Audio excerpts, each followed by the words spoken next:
మనకన్నా దాదాపుగా 1% ఓట్ షేర్తో చంద్రబాబు నాయుడు గారు గవర్నమెంట్ ఫామ్ చేయడం మనం చూసాం. అధ్యక్ష, మనకు చంద్రబాబు నాయుడు గారి కూటమికి తేడా, వాళ్ళందరూ కలిసి మన మీద దాడి చేసినారు, మనం ఒక్కళ్ళమే ఇటువైపు నుండి మనం పోటీ చేసినాం. అయినా కూడా వాళ్ళందరికీ 46% వాళ్ళకు వస్తే 45% మనకు వచ్చింది. దాదాపుగా వాళ్ళకు మనకు తేడా దాదాపుగా 1% తేడాతో మనం ప్రతిపక్షంలో కూర్చోవాల్సి వచ్చింది. అప్పట్లో నాతో చాలామంది అన్నారు అధ్యక్ష, ఎన్నికలకు ముందు మనం కూడా 87,612 కోట్ల రూపాయల రుణమాఫీ చంద్రబాబు నాయుడు చెప్తున్నాడు కదా, మనం కూడా చెప్పేద్దాము, చెప్పేస్తే గవర్నమెంట్లోకి వచ్చేస్తాం, మళ్ళీ సంగతి మళ్ళీ చూస్తాంలే అని చెప్పి చాలామంది నాతో అన్నారు. చాలామంది అన్నారు అధ్యక్ష. ఇన్ఫాక్ట్ అందరు నా శ్రేయోభిలాషులే, ఎవరు అన్యాయస్తులు కాదు, నా శ్రేయోభిలాషులే. నన్ను ముఖ్యమంత్రిగా సీట్లో చూడడానికి సంతోషపడే నా శ్రేయోభిలాషులే, మన పార్టీకి శ్రేయోభిలాషులే. నేను అన్నా అధ్యక్ష, చెయ్యలేనిది చెప్పకూడదు, మాట ఇస్తే తప్పకూడదు అని చెప్పి.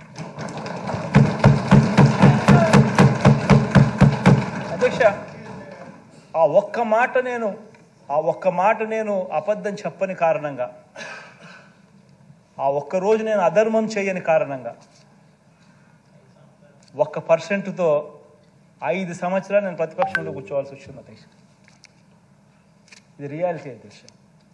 ఒక అబద్ధం చెప్పిందంటే జగన్ ముఖ్యమంత్రి అయి ఉండేవాడు, అధికారంలో జగన్ ఉండేవాడు, చంద్రబాబు నాయుడు ప్రతిపక్షంలో ఉండేవాడు. జగన్ ఒక అబద్ధం చెప్పలా, చేయలేనని చెప్పాడు, మాట మీద తాను నిలబడతాడు అన్న ఒకే ఒక అంశం మీద జగన్ అబద్ధం చెప్పలా, 5 సంవత్సరాలు ప్రతిపక్షంలో కూర్చున్నాను. కానీ అధ్యక్ష, నేను ఈరోజు కూడా చెప్తా ఉన్నా, ఈరోజు కూడా నాకు రిగ్రెట్ లేదు అధ్యక్ష. ఈ రోజు కూడా నేను వెనక్కి పోయి ఆ పీరియడ్లో మళ్ళీ ఒకసారి రీవిజిట్ చేసి, ఈరోజు నువ్వు ప్రతిపక్షంలో కూర్చున్నావు కాబట్టి మళ్ళీ ఆ రోజు మళ్ళీ రీవిజిట్ చేసి మళ్ళీ అబద్ధం నువ్వు చెప్తావా అని అడిగితే ఈ రోజుకి కూడా నేను చెప్తాను అధ్యక్ష, నా నోట్లో నుంచి అబద్ధాలు రావనే చెప్తాను.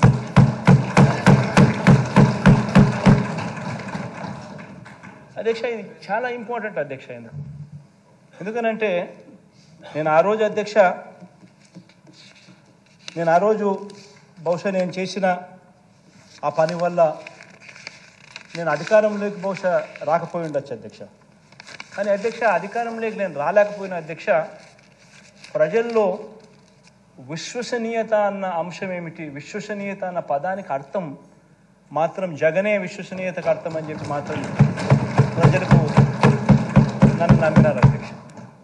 ఈరోజు నేను గర్వంగా కూడా చెప్తా ఉన్నా అధ్యక్ష, 2014, 2019 నుంచి 23 ఈ 5 సంవత్సరాలలో చెప్పిన మేనిఫెస్టో ఏదైతే రిలీజ్ చేసినామో అందులో 99% హామీలను చిత్తశుద్ధిగా మేనిఫెస్టోను ఒక బైబిల్గా భావించి, ఒక ఖురాన్గా భావించి, ఒక భగవద్గీతగా భావించి నిబద్ధతతో 99% హామీలను అమలు చేసి, ఆ చేసిన హామీలను, ఆ మేనిఫెస్టోను ప్రతి ఇంటికి కూడా తీసుకొని వెళ్ళి చూపించి, ప్రజల చేతనే మార్కులు ఇచ్చి, ప్రజలే శభాషను అనిపించే విధంగా ప్రతి ఎమ్మెల్యేను గడప గడప కూడా తిప్పుతా ఉన్న ప్రభుత్వం కూడా మనదే అని చెప్పి